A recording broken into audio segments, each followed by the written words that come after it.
Perkenalkan, saya Yuliana dengan NIM 858306001 UPBJJ Banjarmasin, Fakultas Keguruan dan Ilmu Pendidikan, jurusan Pendidikan Guru Sekolah Dasar.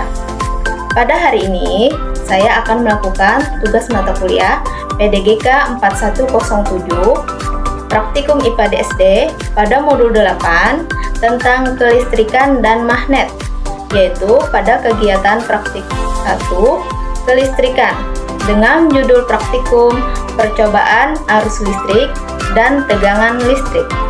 Selamat menyaksikan.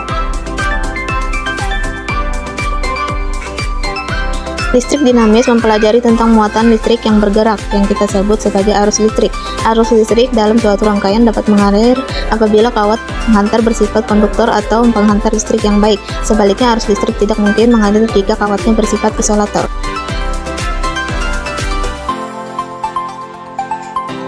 Arus listrik ini mengalir karena adanya beda potensial atau tegangan, di mana alirannya bergerak dari potensial tinggi ke potensial rendah. Secara konvensional, arah arus listrik mengalir berlawanan arah dengan aliran elektron. Menurut hukum Ohm, besar arus listrik dalam suatu rangkaian selalu berbanding lurus dengan besarnya tegangan listrik, dan berbanding terbalik dengan besarnya hambatan. Tujuan percobaan menjelaskan aliran arus dalam suatu rangkaian listrik, menjelaskan pengaruh tegangan terhadap suatu rangkaian. Alat dan bahan: baterai 3 buah, tali kabel yang tersambung dengan penjepit sebanyak 2 buah berwarna merah dan hitam, lampu 1 buah, dan berbagai bahan uji untuk konduktor dan isolator seperti kawat besi, kawat tembaga, sendok perak, kayu, karet penghapus, grafit atau mata pensil, kertas, tas plastik, air kran, dan air garam. Kawat besi, kawat tembaga, sendok, kayu, penghapus karet, grafit atau mata pensil,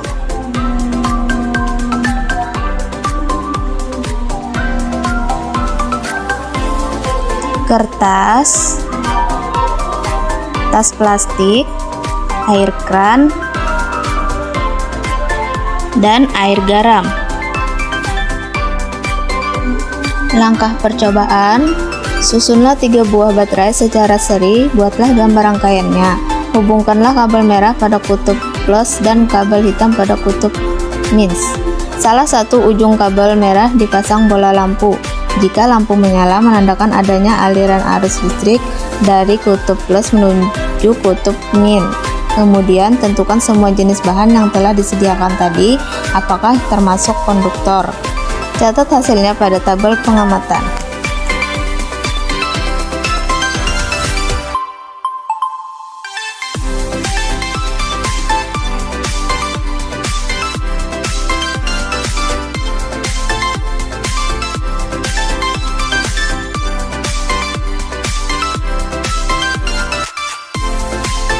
Percobaan arus listrik. Yang pertama, pada kawat besi. Pada kawat besi, ternyata lampunya menyala karena kawat besi dapat menghantarkan listrik atau konduktor. Percobaan kedua, kawat tembaga.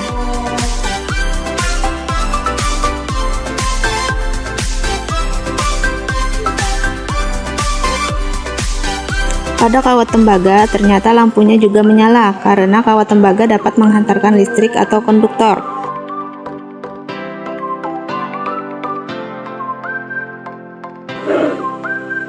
Percobaan ketiga, sendok perak. Pada sendok perak, ternyata lampunya juga menyala karena sendok perak dapat menghantarkan listrik atau konduktor. Yang keempat, kayu. Pada kayu, ternyata lampunya tidak menyala karena kayu tidak menghantarkan arus listrik. Kayu bersifat isolator. Percobaan yang kelima, karet penghapus. Pada karet penghapus, ternyata lampunya tidak menyala karena karet penghapus tidak menghantarkan arus listrik atau bersifat isolator. Percobaan ke-6, grafit atau mata pensil. Pada grafit atau mata pensil, ternyata lampu menyala. Hal ini menunjukkan grafit merupakan benda yang bisa menghantarkan arus listrik atau bersifat konduktor. Percobaan ke-7, kertas. Pada kertas, ternyata lampu tidak menyala karena kertas merupakan benda yang tidak menghantarkan arus listrik atau bersifat isolator. Percobaan ke-8, tas plastik. Pada tas plastik, lampu juga tidak menyala karena tas plastik merupakan benda yang tidak menghantarkan arus listrik atau isolator. Percobaan ke-9, air keran. Pada air keran, lampu tidak menyala karena air keran merupakan bahan yang tidak menghantarkan arus listrik atau isolator. Percobaan ke-10, air garam. Pada air garam, ternyata lampunya menyala, artinya air yang bercampur garam dapat menghantarkan arus listrik. Jadi, air garam juga bersifat konduktor. Kesimpulan, agar arus listrik mengalir, kita memerlukan kawat penghantar yang bersifat konduktor. Bahan yang menghantarkan arus dinamakan konduktor, sedangkan yang tidak menghantarkan dinamakan isolator. Dari hasil percobaan, bahan yang termasuk konduktor yaitu kawat besi, kawat tembaga, sendok perak, grafit atau mata pensil, dan air garam, sedangkan kayu, karet, penghapus, kertas, tas plastik, dan air keran termasuk isolator. Percobaan tegangan listrik. Percobaan pertama, buatlah rangkaian listrik seperti berikut, sambungkan pada baterai, amati apakah lampunya menyala.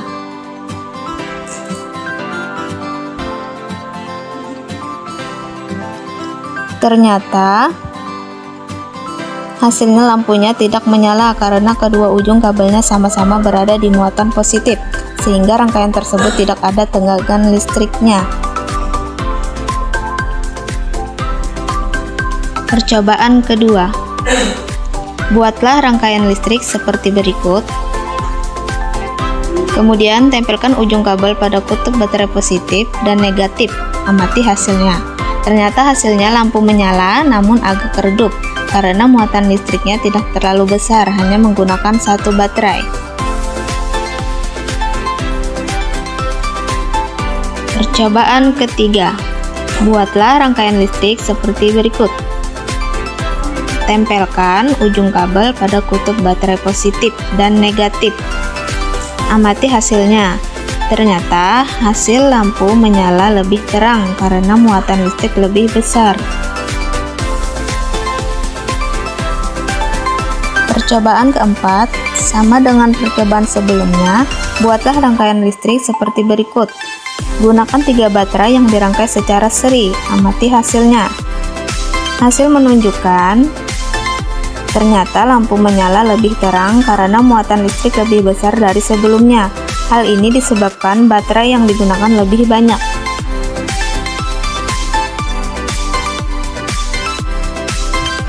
Kesimpulan, tegangan listrik adalah beda potensial yang menyebabkan arus listrik mengalir dari potensial tinggi ke potensial rendah. Semakin besar tegangan, semakin besar arus yang mengalir dan semakin kuat efek yang ditimbulkan oleh rangkaian tersebut. Contohnya, semakin banyak baterai yang digunakan, maka akan semakin cerah cahaya yang dihasilkan oleh lampu.